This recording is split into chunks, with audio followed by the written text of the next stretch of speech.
Merhaba craft tutkunları. Yeni bir haftada yine birlikteyiz. Son zamanlarda biliyorsunuz ki sıkça örgü yaptık. Eğer siz de bizi takip edip yaptıklarımızı denediyseniz eminiz elinizde artan ipler vardır. İşte şimdi bunları değerlendirip çok güzel bir hırka yapma zamanı. Bir dönem Harry Styles'ın giydiği bir hırkayla daha da sevilen bu modeli yapması çok kolay. Genelin aksine bu sefer sihirli halka ile değil zincirle başladık. Bu projenin genel mantığı karelerin birleştirilmesi üzerine olacak. O yüzden parçaları ne çok küçük ne de çok büyük yapmak istemedim. Bu arada bu hırka bir çocuk hırkası olacak. Siz kendi ölçülerinizi ve ne kadar kareli olmasını istediğinize göre daha en başından karar verip bu zincir sayılarını ve boyunu ona göre ayarlayabilirsiniz. Benimki 23 zincirle başlayacak.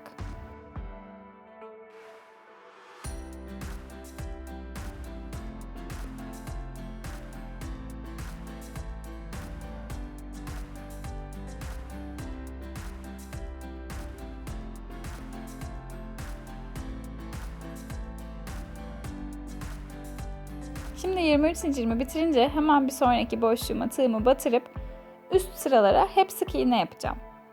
Siz bu tarz başlangıçlara bizim Among Us ve Balkabağı amigurumi videolarımızdan alışkınsınız aslında. O yüzden zorlanmayacağınıza eminiz.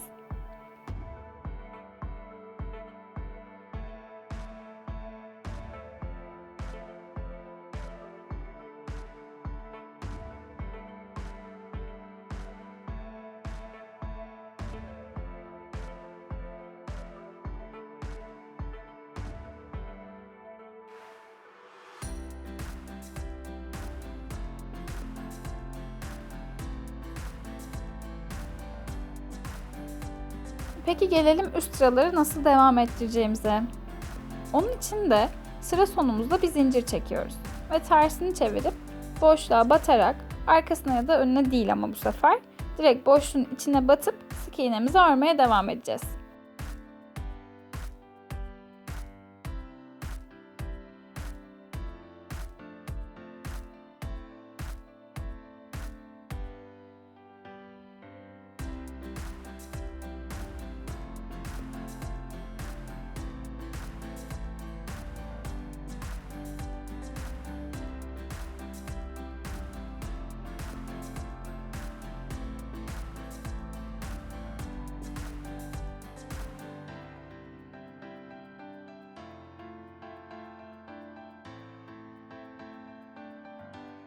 Sayılarla uğraşmadan tam kare olup olmadığını anlamak istiyorum bu sefer. Size detaylı sayı vermeyeceğim. O yüzden bunu böyle katlayıp bir baktım ve daha sonrasında 2 sıra kadar daha örmem gerektiğini düşündüm. Bunları tamamlayıp devam edelim. Zaten bu projede parça iplerle çalıştığımız için iplerinizin kalınlığı da boylara etki edecek ve onlar da farklı olacak parça ipleri olduğu için. O yüzden bundan sonraki karelerimizi 23 zincir gibi düşünüp yine de birbirleriyle kıyaslayarak devam edin siz. Birleştirme kısmına detaylı geçmeden önce ben bazı parçaları dik, bazılarını yan koymak istedim. Ufak bir farklılık katmak güzel olacak çünkü. Diğer parçalarımı da buna göre yerleştirip size nasıl birleştirdiğimi göstereceğim. Bir tane dikey, bir tane de yatay birleştirmeye baksak zaten yeterli olacaktır. İkisi de pratikte aynı mantıkla ilerleyecek çünkü.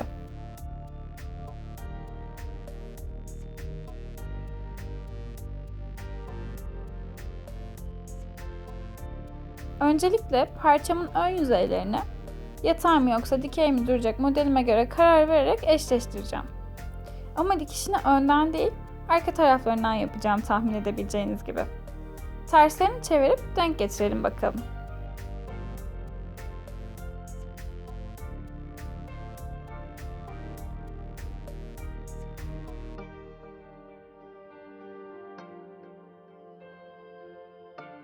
İki tarafında ilk boşluklarına tığımı geçiriyorum.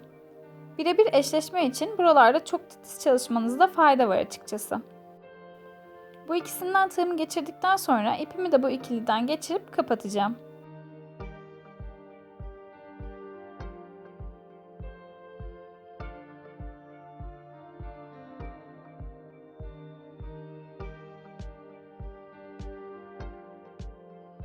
Fazlalık kalan parçayı yine içinde bırakacağız.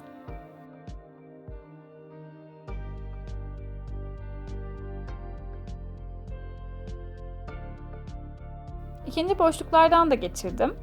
İpi çektim, tığda kalan ikiliyi kapattım. Bütün yapacağımız işlem bu aslında birleştirirken.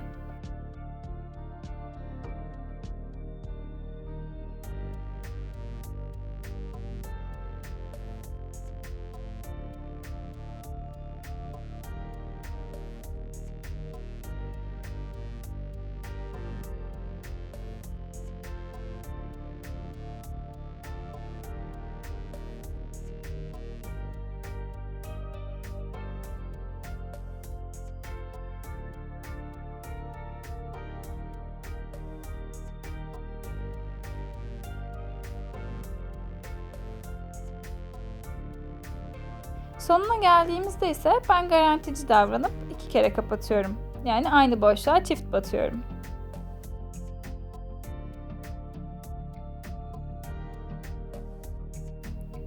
Tamamen birleştirdikten sonra kalan ipler açılmasın diye de güzelce düğümledim.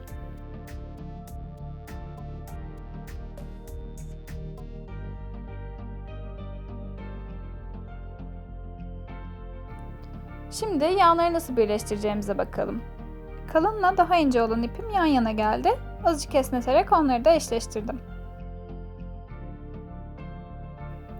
Yine boşlukları denk getirdim.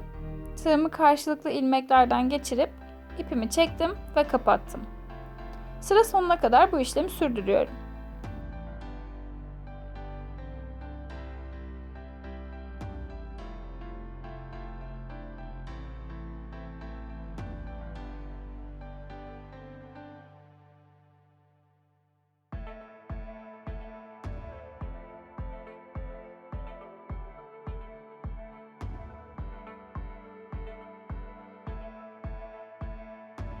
Yine dediğim gibi sıra sonunda 2 kez aynı boşluğa batarak kapattım.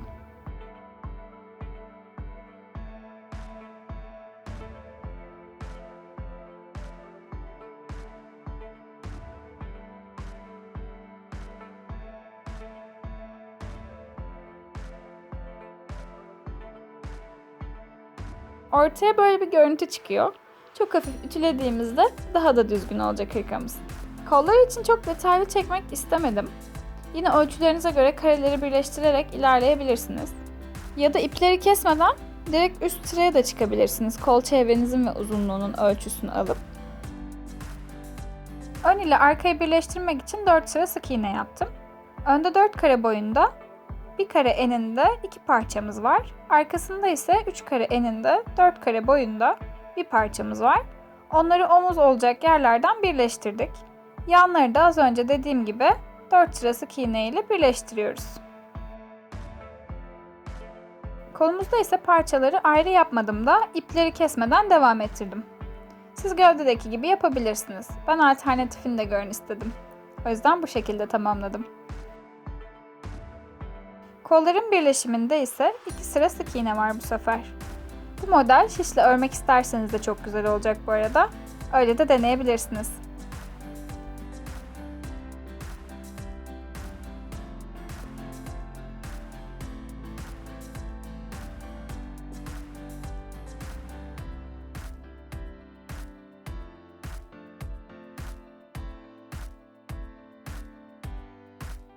Bir de kolun omuz kısmından gövdeyle birleşim kısmı var tabii ki. Bunu yaparken kareleri birleştirirken uyguladığımız yöntemin aynısını uyguluyoruz. Omuz kısmında parçaları eşitleyip terslerini çevirip dikeceğiz.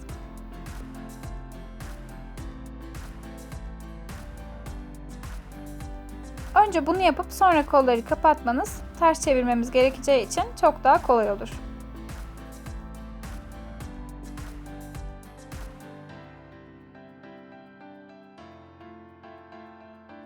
Yaka kısmını şişle tamamladık.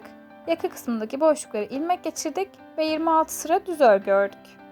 Düz örgü nasıl yapılır bilmeyenler için detaylı anlatımı kartlardaki videomuzda. En son etek kısmını da biraz daha renklendirmek için 6 sıra kadar da böyle sık iğne ördük. Düğmeleri için biritimizi de yaptık ve hırkamız hazır. Videomuzu beğendiyseniz beğen butonuna tıklamayı ve hala abone olmadıysanız da abone olmayı unutmayın. Görüşmek üzere.